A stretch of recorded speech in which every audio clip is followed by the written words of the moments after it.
Grade 12s, this video will be for the 30-2 specifically. So I'm just going to go over one piece I think might be interesting for you guys or helpful for you. So I added the calendar function on our Moodle course so that due dates will appear there also in addition to where I have them on the regular course.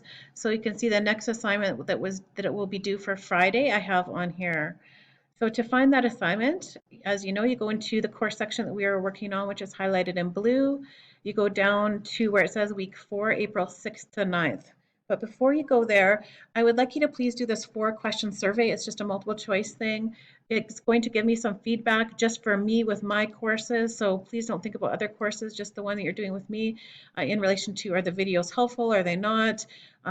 Is the pacing okay? That sort of thing. So please fill those out. They're really going to be valuable for me and will also determine how I do the course going forward, because as you know, I'm modifying things quite a bit to meet lots of different needs, and I want to make sure that I'm meeting your needs. So please do that survey as soon as possible.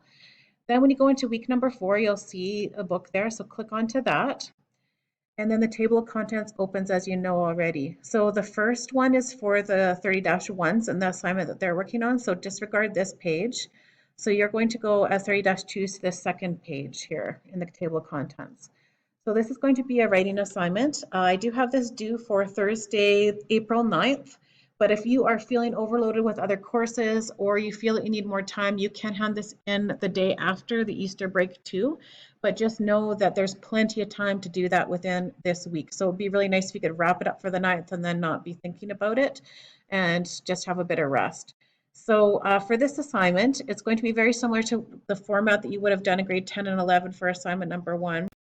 To review that format, you are faced with a question, and the question is, which characteristics of a political system is or are the most important to dictatorship? And then we've got a whole bunch of different pieces that some you see in a dictatorship, some you do not. So the magic number I've always told kids to choose is 3. So you can choose 3 that are important to a dictatorship, or you can even go against this question too, and that's okay also, to say how they are not part of a dictatorship. So either way is actually acceptable if you were to write on the diploma also. But anyhow, so you're going to choose. So we've got universal suffrage, censorship, protest, fear, accountability, rule by an elite, rule of law, rallies, elections, scapegoating. And so you're going to first, what kids usually do is circle which ones are going to show an importance that you would see within a dictatorship, and then circle the ones that you know would fall into that, and then which ones could you speak to the best. So choose 3 that you can speak to the best, or you could choose, for example, if you were going to do elections, that one would be not what you would see in a dictatorship, because dictatorships are one-party ruling state. So then you could talk about how elections would be absent. So again, that is also okay. So you're going to be doing a written response into three paragraphs. So this should be about a quarter of a page for each of the paragraphs. So this whole thing should be about a page, maybe a little bit more than a page double spaced. And you're going to first identify the characteristics of the political system that are the most important to dictatorship and explain why the characteristic is the most important, and then give a reason to support for your understanding. So for example, say I chose, and I was going to choose random things here, okay? So say I chose scapegoating, censorship, and fear. So if I chose those 3 items, each one of those 3 would become its own paragraph. So the scapegoating one I would talk about and how it's linked to a dictatorship, and then I'd give an example of what that might look like under Stalin or Hitler or someone else, another type of dictatorship. And then I get into the second paragraph, and then I might talk about the use of fear and terror and how that is important in a dictatorship and why that you might see that in dictatorship. And then I would link it to a specific example also. And then you do that with a third example. So it's 3 separate paragraphs. And how you're graded on the criteria here is you have 2 different categories. So one is your explanations and support.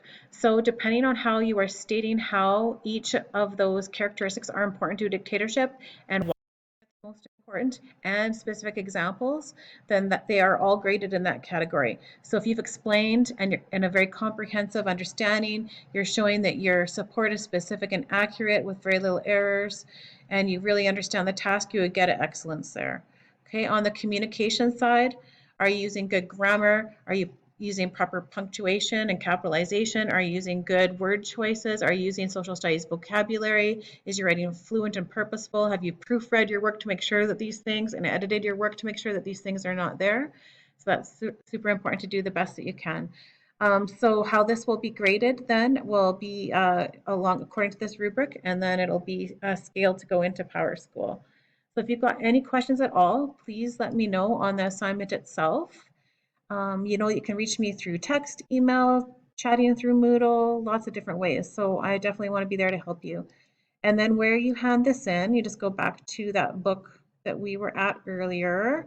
And right underneath it, you'll see the totalitarian writing assignment and then the due dates. Then you just hand it in there. So again, try to get it done for Friday. That would be keeping pace and would be in a good spot for you. But if you're feeling like you have a lot of work to catch up on, then certainly I'm fine with you handing that in after the Easter break. Take care, you guys, and I hope that you're doing really well.